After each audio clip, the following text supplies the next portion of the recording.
वह मेरा नौकर था, पर कभी उसने मुझसे वेतन के संबंध में कुछ कहा नहीं। जो कुछ उसे मिल जाता वही बहुत था। पहली तारीख को मैं ही उसे बुलाकर वेतन देता था।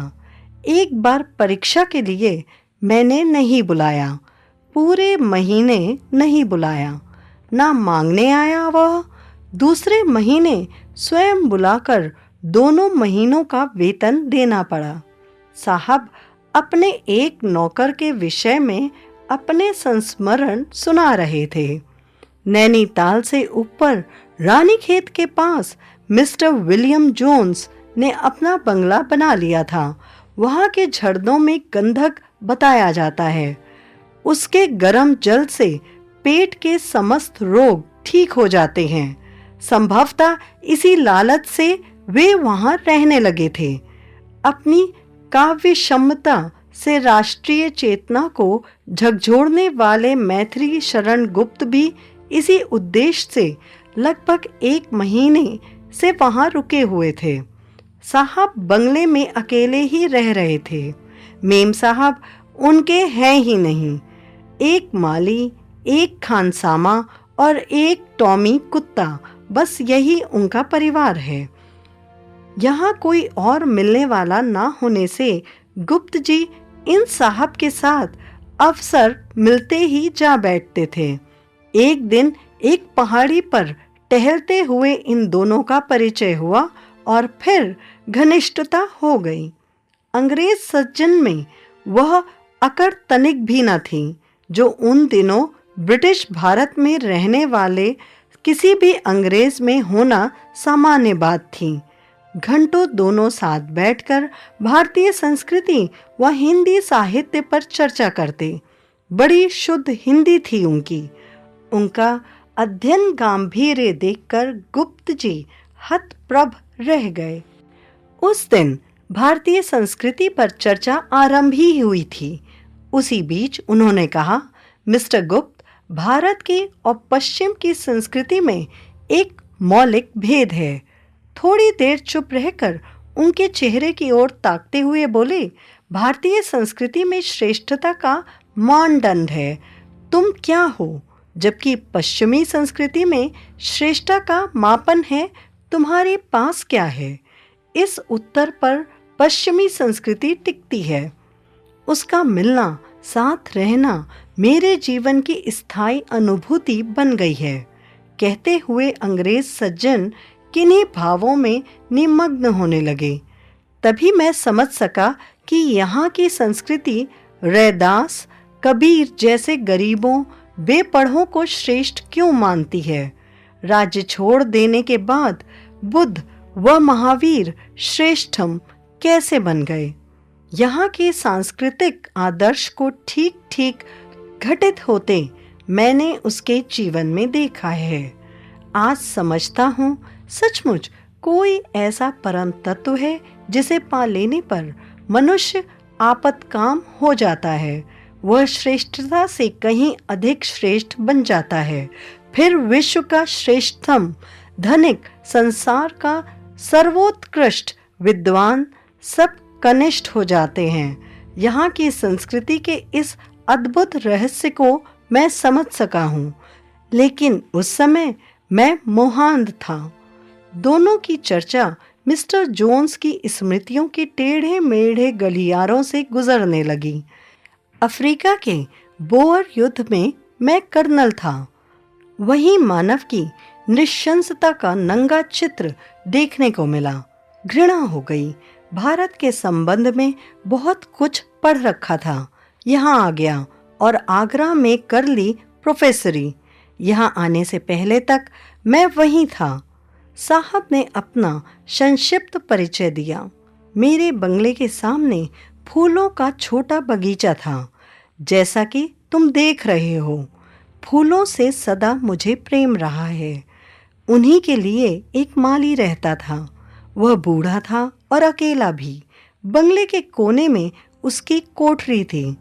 खुरपी, फावड़ा, फुहारा, बाल्टियां, बड़ी कैंची आदि बगीचे का सामान उसी में रहता था। बूढ़े माली ने एक कोना खाली कर दिया था। वहीं वह अपनी रोटियां बना लेता और चटाई डालकर सो भी जाता। बूढ़े माली के स्मरण से साहब की आंख भर आई। एक कंबल, फटी हुई 2 धोतियां, 2 अंगोछे और एक मिर्जई, इतने ही कपड़े थे। एक तवा, एक लोटा, एक बटलोई और एक थाली, बर्तनों के नाम पर और कुछ नहीं था। एक चटाई उसकी गृहस्थी में और बढ़ गई थी। बड़े सवेरे स्नान करके बंगले के सामने मंदिर में दर्शन कर आता और फिर जुट जाता बगीचे के काम में। एक दिन में एक ही बार 2 बजे के लगभग रोटियां बनाता। उजाला रहने तक उसकी खुरपी काम करती रहती और शाम होते ही लालटेन जलाकर फाटक पर बैठ जाता और वहीं से सामने मंदिर में पढ़ी जा रही रामायण सुनता। मेरे पास दरबान नहीं था, अतः मैंने उसे शाम को कहीं न जाने के लिए कह दिया था। साहब यह कहते कहते किन्हीं गहराइयों में खोने चिंतन से क्रमशः उबरते हुए उन्होंने अपनी चर्चा आगे बढ़ाई। वेल, तुम पौधों को ठीक से सींचता नहीं, हमारे पौधे सूख गए। मैं एक दिन उस पर अप्रसन्न हुआ।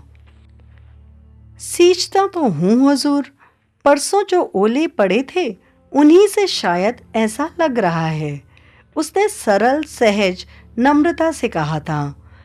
हमें कुछ सुनना नहीं मांगता, जुर्माना करेगा तुमको। मैंने नोटबुक और पेन उठाया।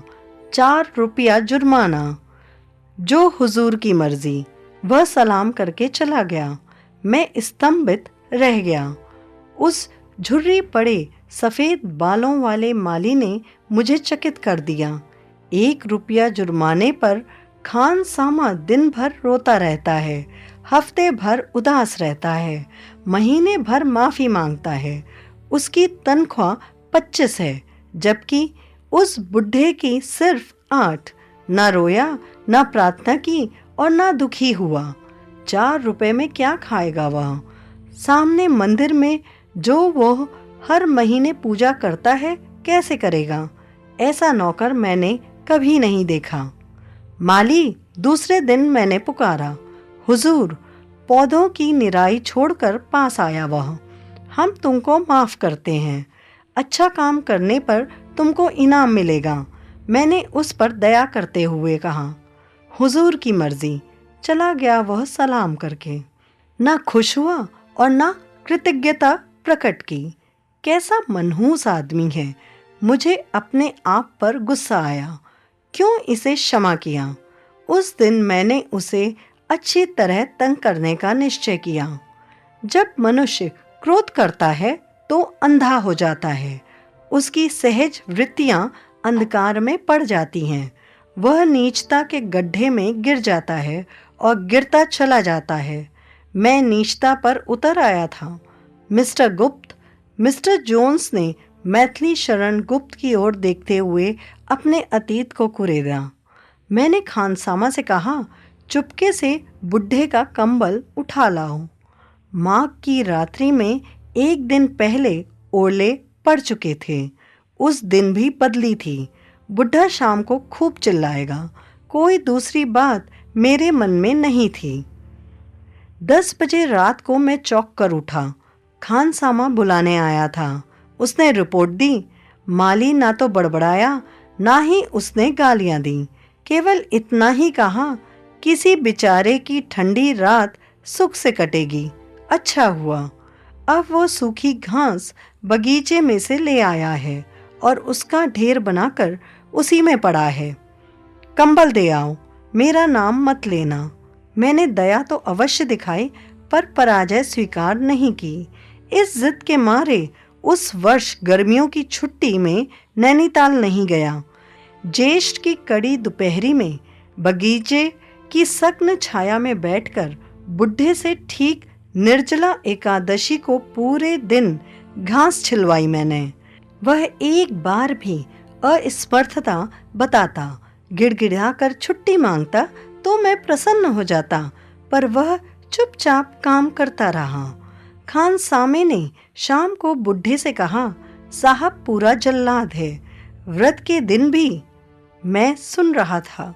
छी, मालिक की निंदा करते हो, काम नहीं लेंगे तो क्या मुंह देखने को रखा है, वैसे बड़े दयालु हैं। मैं अधिक सुन नहीं सका।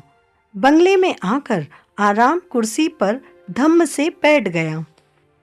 लेकिन अभी मेरा अहंकार हारा नहीं था। मैंने दूसरे दिन खानसामा को इधर उधर की समझाकर भेज दिया। मुझसे पूछकर ही वह मालियों की पंचायत में गया था। पंचायत का चौधरी था वह। भरी पंचायत में जाकर खानसामा ने उसे गालियां दी और थप्पड़ लगाया।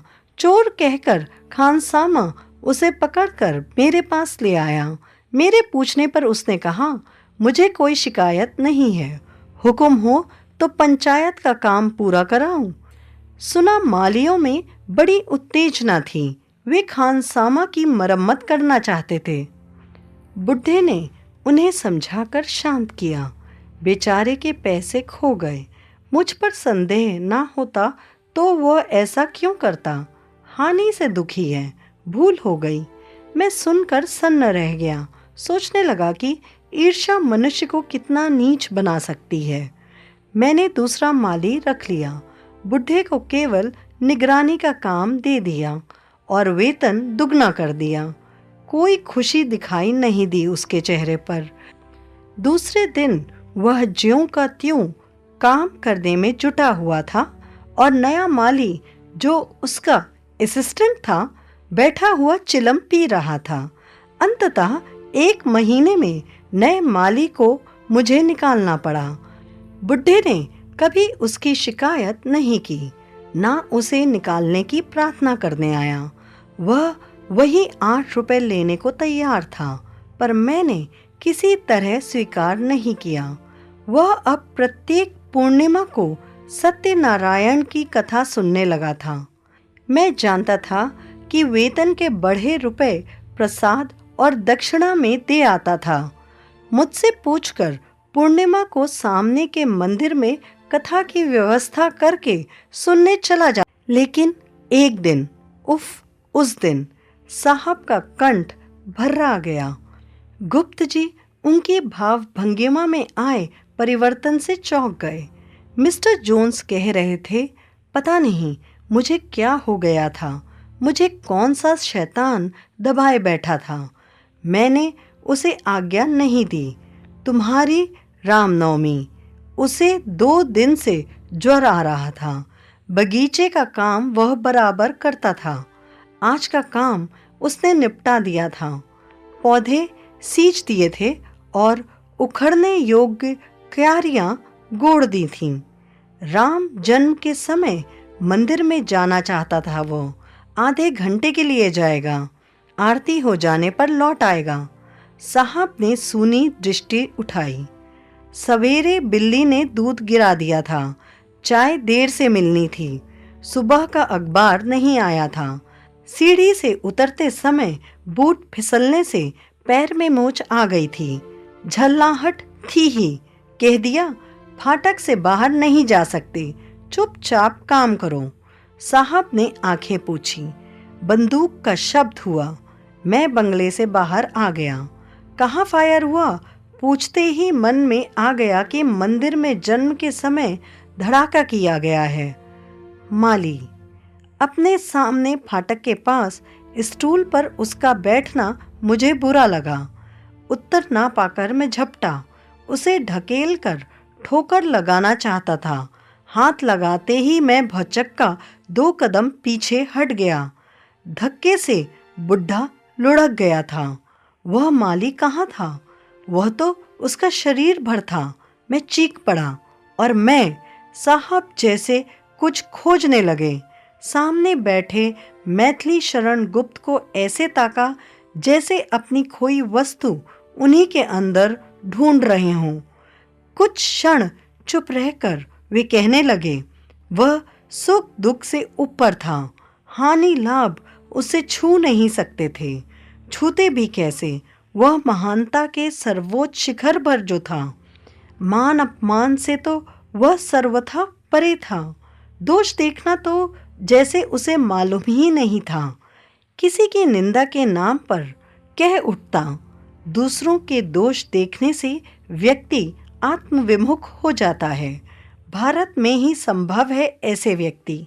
सचमुच यहाँ की संस्कृति महान है, महानतम है। इस देश के पास इसी देश के विचार हैं जो मनुष्य को देवता बना देते हैं। यही जीवन जीने की उस कला का विकास हुआ है जिसे अपनाने पर श्रेष्ठता के सारे मानदंड बौने हो जाते हैं। इस देश की संस्कृति का शाश्वत प्रश्न तुम क्या हो, मुझे बेचैन किए है। इस प्रश्न का हल ही मेरा प्रायश्चित है, उस परम संत को सताने का। कहते हुए मिस्टर जोन्स मौन हो गए। महाकवि मैथिली शरण अवाक हो पश्चिमी गौरव को नतमस्तक होते, रूपांतरित होते देख रहे थे। अपनी संस्कृति का शाश्वत प्रश्न उन्हें भी मतने लगा था।